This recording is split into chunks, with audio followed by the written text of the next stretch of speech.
আজকের ভিডিওতে আমি দেখাবো কিভাবে আপনার মোবাইল দিয়ে একদম ফ্রিতে একটি নতুন জিমেল অ্যাকাউন্ট খুলতে পারবেন। যদি আপনি নতুন হন তাহলে এই ভিডিওটি শেষ পর্যন্ত দেখুন। এখানে ক্রিয়েট অ্যাকাউন্ট অপশানে ক্লিক করুন। এরপরে ফর মাই পার্সোনাল ইউজ এখানে ক্লিক করুন। ক্লিক করার পরে নেক্সটে ক্লিক করুন।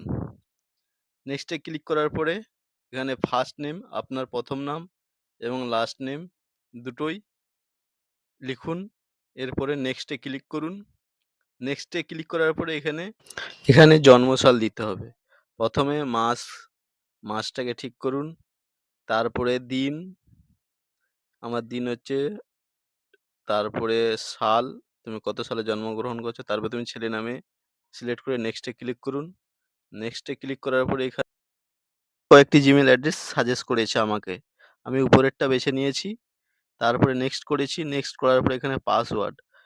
তুমি তোমার যেটা ভালো লাগে পাসওয়ার্ড দিতে পারো। আমি tekarmy@123 পাসওয়ার্ডটা লিখে নেক্সট করেছি। পারলে তুমিও যেমন পারে তোমার যেটা মনে থাকবে সেরকম পাসওয়ার্ড তুমি দিবে। এরপরে আবার নেক্সটে ক্লিক করব। নেক্সটে ক্লিক করার পরে আই এগ্রিতে ক্লিক করলাম। আই এগ্রি ক্লিক করার পরে কিছুক্ষণ ওয়েট করব। ওয়েট করার পরে এখানে একটু সময় লাগবে। লোডিং হচ্ছে। লোডিংটা ভালো করে হয়ে গেলেই এখানে সম্পূর্ণ জিমেল কমপ্লিট হয়ে যাবে। দেখো জিমেলটা কমপ্লিট হয়ে গেল। ভিডিওটি যদি ভালো লাগে তাহলে একটি লাইক দিন, বন্ধুদের সাথে শেয়ার